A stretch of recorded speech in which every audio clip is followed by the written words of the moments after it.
Hey there, beautiful people. Welcome back to the MVC show. Hope all is well. I am Margarita Victoria Clarke, the CEO of JumpRydz. All right, so if you have been following our current series, the CEO Chronicles, you will now know that we are on episode 11. Where is God in my business? All right, so for those of you that may not know, I am a CEO, but I'm also a Christian. And a lot of times people separate business and faith for some reason, but I'm here to tell you that they go one and the same. As a matter of fact, faith is required by business in order to be successful. Okay. Now, we're going to break down the presence of God in the business, what should be there, how it should go. Now, we do understand that as humans, things are not going to be perfect. I'm certainly not perfect. And there have been a lot of things that I could have avoided if I would have made sure that God was at the head of my business. So I'm just going to break down 3 different steps of things that I would suggest you have in your life to help you make sure that God is in your business and pretty much running it for you to ensure the success that you desire. Hey, beautiful people. If your business is stuck at $10K a month, you want to start living in your 4-hour work week and live a life of abundance, or you're just getting started, then go ahead down below in the description and click on Rideshare Builder. You will have me for 1 hour to review your current business or plan, and I'll show you how to troubleshoot your way to financial freedom. Rideshare Builder School coming soon. So number 1 is we're going to talk about personal devotion. That's right, personal devotion daily. So let's think about if you are a person that's really into health and fitness or even eating right, you're going to devote yourself daily to either working out or choosing what you put in your body, because your requirement is that you see the repercussions and the gain from that activity. You want to see either the weight loss and improvement in your overall health. You want to see yourself more active. You just want to feel and look better. Those are the results that you want. And so you give yourself personal devotion time daily to that task, which is a great habit to have. A lot of people forget that it's important to have that habit in your relationship with God, and we call that devotion.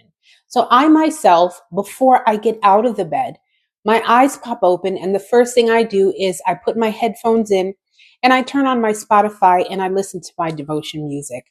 I meditate on God, and although I'm not always perfect, because other thoughts start running through my head, I start thinking about the things that I have to do throughout the day and get them done. God just reminds me, hey, this is my time with you. I'm going to help you with all of that. So literally I say in my mind, God, help me to focus on you. And I'm able to focus. And then I choose to use a Bible app on my phone rather than a physical Bible, because that's just my preference. And I do a daily devotion, a guided daily devotion where the orator speaks to me and reads the Bible. And, I'm able to write down my thoughts right there in the app. And it's easy, convenient, and it helps me. It helps me to align my day. So my goal with that is to make sure that I am focusing on what it is that God wants me to accomplish in my business on that particular day, so I don't skip a day. That's my personal daily devotion. So however you choose to do it, I suggest that you do it.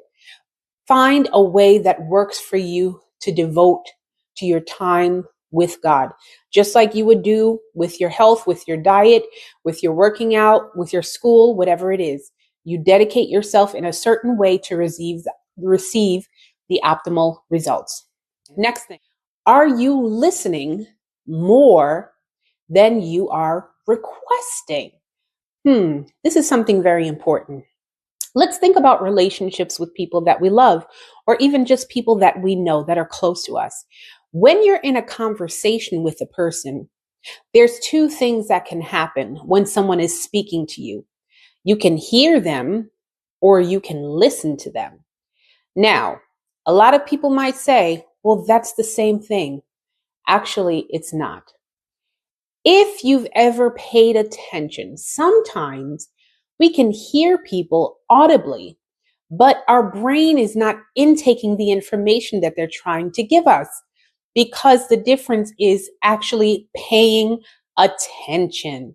When you decide to pay attention, then your active listening activates.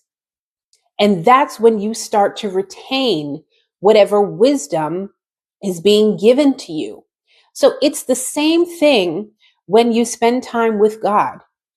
You should require yourself to listen more than you give him requests.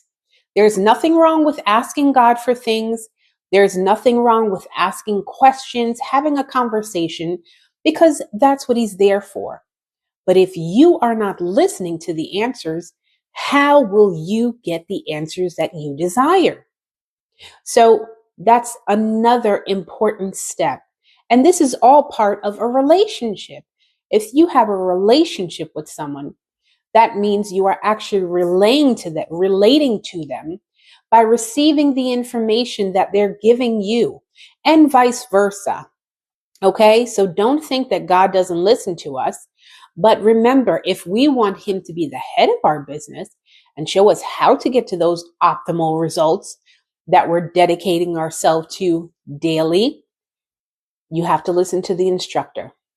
All right, so make sure you are listening more than you are requesting. And finally, the third thing is, do you have a church home or a church community? Now, a lot of people will say you don't need to go to church to be a Christian or to have a relationship with God.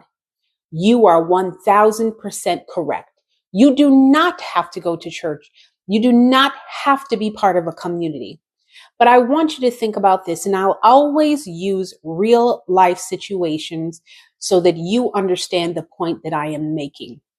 A lot of people prefer to go to the gym to work out rather than home.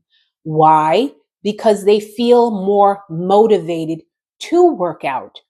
Sometimes people are not strong enough to work out at home.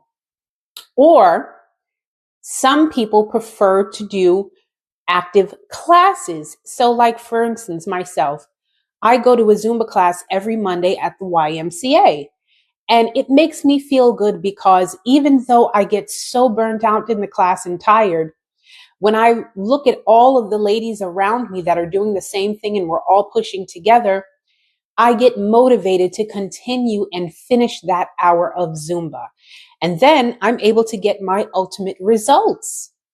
So having a community that believes in the same thing and is striving in the same thing that you are helps to motivate you so that you can go further and you can gain even more.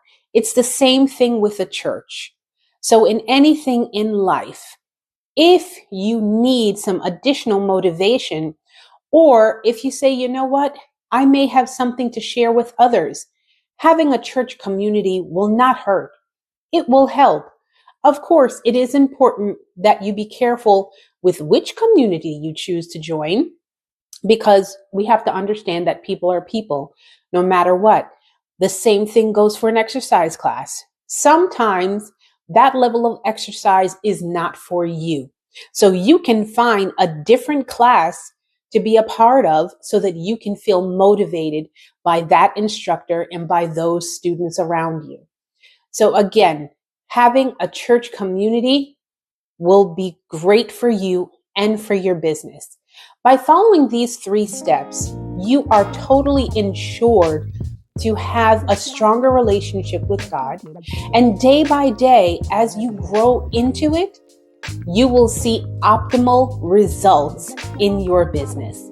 Well, that's my time. Thank you so much. Make sure you click the bell so you get the notifications and follow this page. Have a great day.